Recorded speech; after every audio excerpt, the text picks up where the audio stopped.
किसी ने बड़े कमाल की बात कही है, ये कभी मत सोचो कि ये क्या हो गया, बल्कि ये हमेशा करने की सोचो कि हमें आगे क्या करना है। हेलो दोस्तों, स्वागत है आपका आपके चैनल एस डी ऑलराउंड में। दोस्तों, आज है 19 जनवरी और 19 जनवरी के सभी महत्वपूर्ण करंट अफेयर्स की हम डिटेल से चर्चा करेंगे। दोस्तों, आपको बता दें, आप अगर किसी भी कॉम्पिटिटिव एग्ज़ाम की प्रिपरेशन कर रहे हैं तो इसमें बहुत इंपॉर्टेंट और सेलेक्टेड क्वेश्चन लिए गए हैं। साथ ही साथ दोस्तों, हमने वीडियो में एक जीके भी ऐड किया है जो नॉलेज बूस्टर के नाम से है। दोस्तों, इसमें आप करंट अफेयर्स के साथ साथ अन्य जीके की भी नॉलेज को बूस्ट करेंगे। तो चलिए दोस्तों, आज के महत्वपूर्ण प्रश्न के साथ ही स्टार्ट करते हैं। पहला क्वेश्चन है दोस्तों, हाल ही में किस प्रसिद्ध नर्तक, कथक नर्तक हैं, इनका निधन हो गया है? तो इसका आंसर होगा दोस्तों बिरजू महाराज। ये प्रसिद्ध कथक नर्तक दोस्तों, इनका भी हाल ही में निधन हो गया है 83 वर्ष की उम्र में। चलिए दोस्तों, इनके बारे में जानते हैं हम इम्पोर्टेंट फैक्टों के बारे में। प्रसिद्ध कथक नर्तक और पद्म विभूषण पंडित बिरजू महाराज का निधन हो गया है। बिरजू महाराज को सरोद और वायलिन बजाने का शौक था। दोस्तों, बिरजू महाराज का जन्म का जो नाम था दोस्तों, तो ब्रिजमोहन नाथ मिश्रा था और इनका जन्म हुआ था 4 फरवरी 1938 को हंडिया, जो कि उत्तर प्रदेश में है। बिरजू महाराज, इनके चाचा शंभू महाराज और लच्छू महाराज भी कथक के प्रसिद्ध नर्तक थे। साथ ही साथ वे शास्त्रीय कथक नृत्य के लखनऊ कालिका बिंदादिनी घराने के नर्तक थे। दोस्तों, बिरजू महाराज को कई सारे अवार्ड भी प्राप्त हुए हैं। तो चलिए दोस्तों, उनके बारे में सभी अवार्डों की हम चर्चा करते हैं। संगीत नाटक एकेडमी अवार्ड 1964 में प्राप्त हुआ। वहीं पद्म विभूषण की बात करें तो 1986 में, कालिदास सम्मान 1987 में, लता मंगेशकर सम्मान इनको मिला था 2002 में, राजीव गांधी नेशनल सद्भावना अवार्ड भी इनको मिल चुका है। वहीं national film award for best choreography के लिए 2012 में अवार्ड मिला था। Film fair award best choreography के लिए कब मिला था? 2016 में। ठीक है दोस्तों, चलिए अब बढ़ते हैं हम दूसरे प्रश्न की ओर। उससे पहले प्लीज़ दोस्तों, आप हमारे चैनल को सब्सक्राइब कीजिए। साथ ही साथ वीडियो पसंद आए तो प्लीज़ लाइक कीजिए और शेयर ज़रूर करिए दोस्तों, और कमेंट करके हमें बताइए आपकी वीडियो कैसे लगी। दोस्तों, दूसरा क्वेश्चन है, मिसेज वर्ल्ड 2022 का किताब किसने जीता? तो इसका आंसर होगा दोस्तों साइलिन फोर्ड। किसने जीता है? साइलिन फोर्ड ने। दोस्तों, साइलिन फोर्ड ये अमेरिका की हैं और इन्होंने ही वर्ष मिसेज वर्ल्ड 2022 का किताब जीत लिया है। ठीक है दोस्तों, चलिए कुछ और इम्पोर्टेंट फैक्ट के बारे में बात करते हैं। सर्वश्रेष्ठ राष्ट्रीय पोशाक का किताब मिसेज इंडिया 2021 की विनर हैं भारत की नवदीप कौर ने मिसेज वर्ष 2022 में सर्वश्रेष्ठ राष्ट्रीय पोशाक का किताब अपने नाम किया है। इसका आयोजन कहाँ हुआ था? तो लास वेगास में हुआ था दोस्तों। चलिए दोस्तों, अब हम टॉप 5 प्रमुख किताबों की बात करते हैं दोस्तों, जो भी हाल ही में प्राप्त हुए हैं। 70वीं मिस यूनिवर्स 2021 का किताब किसने जीता? तो इसका आंसर होगा दोस्तों भारत की हरनाज कौर संधू को। मिस ट्रांस ग्लोबल यूनिवर्स 2021 का किताब जीतने वाली पहली भारतीय कौन बनी? इनका आंसर है दोस्तों इसका कि Shruti Sitara. Mrs India world wide queen कौन बनी? तो पूजा बदलानी।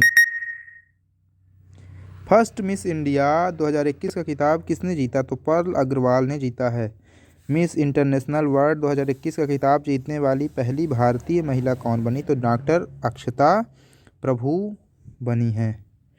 ओके फ्रेंड्स, चलिए तीसरे क्वेश्चन की ओर बढ़ते हैं और तीसरा क्वेश्चन, हाल ही में किसने इंडिया ओपन बैडमिंटन किताब को जीत लिया है? तो इसका आंसर होगा दोस्तों लक्ष्य सेन ने। फाइनल मुकाबले में लक्ष्य सेन ने सिंगापुर के लेह कीन एव को फाइनल में 24-22 और 21-17 से मात दी। विश्व के 17वें नंबर के खिलाड़ी हैं लक्ष्य सेन। लक्ष्य सेन जो किताब जीतने वाले 5वें भारतीय बन गए। पुरुष डबल्स में चिराग शेट्टी और सात्विक साईराज ने भी किताब जीता है। इंडिया ओपन एक वार्षिक बैडमिंटन प्रतियोगिता है जो 1973 के बाद भारत में आयोजित की जाती रही है। चौथा क्वेश्चन दोस्तों, 16वें भारत डिजिटल शिखर सम्मेलन 2022 को किसने संबोधित किया? तो इसका आंसर हो जाएगा दोस्तों पीयूष गोयल ने। किसने किया दोस्तों? पीयूष गोयल। चलिए इनके बारे में जानते हैं। केंद्रीय वाणिज्य और उद्योग मंत्री पीयूष गोयल ने 16वें भारत डिजिटल शिखर सम्मेलन 2022 को संबोधित किया है और 2 दिवसीय आभासी कार्यक्रम का आयोजन 11 और 12 जनवरी 2022 को internet and mobile association of India के द्वारा किया गया था। इस कार्यक्रम के दौरान पीयूष गोयल ने हमारे स्टार्टअप पारिस्थितिकी तंत्र को और मजबूत करने के लिए लीप का अनावरण किया। तो लीप क्या है दोस्तों? आइए इसके बारे में आपको बताते हैं। लीप का अर्थ है दोस्तों लीवरेज, इनकरेज, एक्सेस और प्रमोट। ओके। अच्छा, 2022 की थीम क्या थी दोस्तों? तो 2022 की थीम थी सुपर चार्जिंग स्टार्टअप और यह 16वां संस्करण था। चलिए दोस्तों, अब प्रमुख सम्मेलन की बात आई है तो चलिए हम आपको कुछ प्रमुख इंपॉर्टेंट सम्मेलन के बारे में बताते हैं। लोकतंत्र के पहले शिखर सम्मेलन की मेजबानी किस देश ने की? तो इसका आंसर हो जाएगा दोस्तों अमेरिका ने की है। ई गवर्नेंस पर 24वें राष्ट्रीय सम्मेलन का आयोजन कहाँ हुआ? तो हैदराबाद में हुआ। वहीं 5वां पूर्वी एशिया शिखर सम्मेलन का आयोजन कहाँ हुआ? तो ये हुआ कोलकाता में। G7 विदेश में जो विकास मंत्रियों के शिखर सम्मेलन 2021 की मेजबानी किस देश ने की? तो ये की है यूनाइटेड किंगडम ने। साथ ही साथ अगला है दोस्तों, कौन सा देश COP18 सम्मेलन 2023 की मेजबानी करेगा? तो संयुक्त अरब अमीरात, UAE। ठीक है फ्रेंड्स, चलिए आगे बढ़ते हैं। 5वें क्वेश्चन, भारतीय नौसेना और किस देश की नौसेना के बीच पासेक्स 2022 सैन्य अभ्यास जो हुआ है, सैन्य अभ्यास, सैन्य है, इसका आयोजन अरब सागर में हुआ है। तो कौन से देश है? तो देश का नाम है दोस्तों रूस। किसके साथ हुआ है? तो रूस के साथ। चलिए आइए इंपॉर्टेंट फैक्ट के बारे में चर्चा करते हैं। भारतीय नौसेना और रूसी नौसेना के बीच अरब सागर में कोचीन बंदरगाह पर पासेक 2022 का आयोजन हुआ। भारतीय नौसेना के स्वदेश रूप से डिजाइन और निर्मित निर्देशित मिसाइल विध्वंसक INS कोच्चि ने इस अभ्यास में भाग लिया। वहीं रूसी संघ की नौसेना का प्रतिनिधित्व RFS एडमिरल ट्रिब्यूट्स ने किया है। आयोजन स्थल की बात करें तो कहाँ हुआ था? तो ये अरब सागर जो कि कोचीन बंदरगाह में। ठीक, चलिए आगे बढ़ते। 6वां क्वेश्चन है, 2022 से हर साल गणतंत्र दिवस समारोह किस तारीख से शुरू होगा? तो इसका आंसर होगा दोस्तों 23 जनवरी। और 23 जनवरी को हम लोग क्या सेलिब्रेट करते हैं? पराक्रम दिवस के रूप में, जो कि सुभाष चंद्र बोस के याद में किया जाता है। ठीक है दोस्तों, उनके जन्म के याद में। चलिए अब हम इसके बारे में इंपॉर्टेंट फैक्ट की चर्चा करते हैं। गणतंत्र दिवस समारोह अब हर साल 24 जनवरी के बजाय 23 जनवरी शुरू होगा और यह कदम स्वतंत्रता सेनानी सुभाष चंद्र बोस की जयंती को शामिल करने के लिए उठाया गया है। सुभाष चंद्र बोस जयंती 23 जनवरी को पराक्रम दिवस के रूप में मनाई जाती है। वर्ष 2022 में गणतंत्र दिवस के अवसर पर किर्गिस्तान, कजाकिस्तान, तुर्कमेनिस्तान, उज्बेकिस्तान के प्रमुखों को आमंत्रित किया गया था। ठीक है दोस्तों, चलिए अब बढ़ते हम दोस्तों प्रमुख मोदी सरकार के द्वारा घोषित किए गए अब तक प्रमुख दिवसों की चर्चा करेंगे दोस्तों। ठीक है, तो उन्होंने कौन कौन से दिवस हैं जो घोषित किए हैं। 16 जनवरी को उन्होंने नेशनल स्टार्टअप डे मनाने का निर्णय लिया है। वहीं 14 अगस्त की बात करें तो 14 अगस्त के दिन अब वो विभाजन विभीषिका स्मृति दिवस के रूप मनाया जाएगा। वहीं 31 अक्टूबर को राष्ट्रीय एकता दिवस जो कि सरदार पटेल जी की जन्मतिथि पर मनाया जाएगा। 15 नवंबर की बात करें तो जनजाति गौरव दिवस, और ये किसके जन्मदिन पर मनाया जाएगा? तो ये बिरसा मुंडा के जन्मदिन पर मनाया जाएगा। ठीक है दोस्तों, तो साथ ही साथ 26 नवंबर जो कि संविधान दिवस और 26 दिसंबर वीर बाल दिवस के रूप में मनाया जाएगा। ओके फ्रेंड्स, चलिए अब दोस्तों हमने जैसा कि बताया था कि आपको हमने नॉलेज बूस्टर भी ऐड किया है वीडियो में, तो चलिए हम नॉलेज बूस्टर की ओर बढ़ते हैं और आज हम लेके आए आपके लिए जनवरी महीने के सभी महत्वपूर्ण दिवस की हम चर्चा करेंगे। प्रवासी भारतीय दिवस 9 जनवरी को, वहीं विश्व हिंदी दिवस 10 जनवरी, राष्ट्रीय युवा दिवस 12 जनवरी स्वामी विवेकानंद जी जयंती पर, थल सेना दिवस 15 जनवरी, राष्ट्रीय बालिका दिवस 24 जनवरी और भारतीय पर्यटन दिवस कब मनाया जाता है? तो ये मनाया जाता है 25 जनवरी के दिन, और अंतर्राष्ट्रीय सीमा शुल्क दिवस 26 जनवरी। ठीक है, तो ये बहुत इंपॉर्टेंट डेज है दोस्तों, इन्हें आप जरूर ध्यान रखिएगा। ठीक फ्रेंड्स, चलिए अब एक बार हम दोस्तों जितने क्वेश्चन आप जैसे में पढ़े हैं तो एक बार रिवीजन कर लेते हैं, जिससे आपको सभी ध्यान रहें। तो पहला क्वेश्चन दोस्तों, हाल ही में किस प्रसिद्ध कथक जो नर्तक हैं उनका निधन हो गया है, क्या नाम है उनका? बिरजू महाराज जी। ठीक है दोस्तों। दूसरा क्वेश्चन है, मिसेज वर्ल्ड 2022 का किताब किसने जीता? तो ये जीता है साइलिन फोर्ड, जो कि अमेरिका की रहने वाली हैं। तीसरा क्वेश्चन है, हाल ही में किसने इंडिया ओपन बैडमिंटन खिताब को जीत लिया है? तो लक्ष्य सेन ने जीता है, और ये 17वें नंबर के खिलाड़ी हैं और इन्होंने जीत लिया है ये।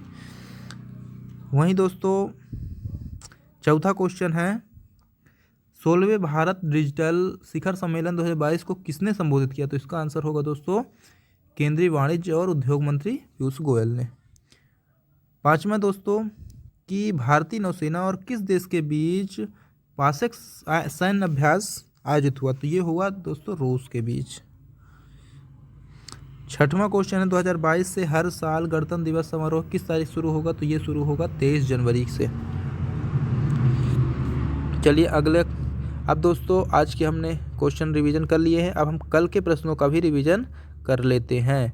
तो पहला है दोस्तों, ग्लोबल इकोनॉमिक प्रॉस्पेक्ट रिपोर्ट 2022 को किसने जारी किया? तो वर्ल्ड बैंक ने जारी किया। हाल ही में विराट कोहली ने टेस्ट क्रिकेट की कप्तानी छोड़ दी, उन्होंने कुल कितने टेस्ट मैचों में कप्तानी की? तो 68 टेस्ट मैचों में कप्तानी की है। फोर्ब्स द्वारा जारी सूची के अनुसार 2021 में सर्वाधिक कमाई करने वाली महिला खिलाड़ी कौन बनी? तो नाओमी ओसाका, जो कि कहाँ की हैं? जापान की रहने वाली हैं। चौथा क्वेश्चन है, हाल ही में विश्व का सबसे बड़ा खादी राष्ट्रीय ध्वज कहाँ प्रदर्शित किया गया? तो लोंगेवाला, जो कि कहाँ है? जैसलमेर में है। पांचवा दोस्तों, अदानी ग्रुप में स्टील कारोबार में एंट्री करने के लिए किस देश की सबसे बड़ी स्टील कंपनी पॉस्को के साथ समझौता किया? तो इसका आंसर हो जाएगा दोस्तों दक्षिण कोरिया के साथ। छठवां क्वेश्चन है, प्रधानमंत्री नरेंद्र मोदी ने किस दिन को राष्ट्रीय स्टार्टअप दिवस के रूप में मनाने की घोषणा की? तो इसका आंसर हो जाएगा 16 जनवरी को। ठीक है दोस्तों, तो दोस्तों धन्यवाद, आज यहीं तक। दोस्तों कल हम फिर से नए क्वेश्चन के साथ मिलेंगे, तब तक दोस्तों प्लीज़ आप हमारे चैनल को सब्सक्राइब कीजिए, वीडियो पसंद आए तो प्लीज़ लाइक शेयर और कमेंट करिए, और हाँ दोस्तों स्वस्थ रहिए, मस्त रहिए, धन्यवाद।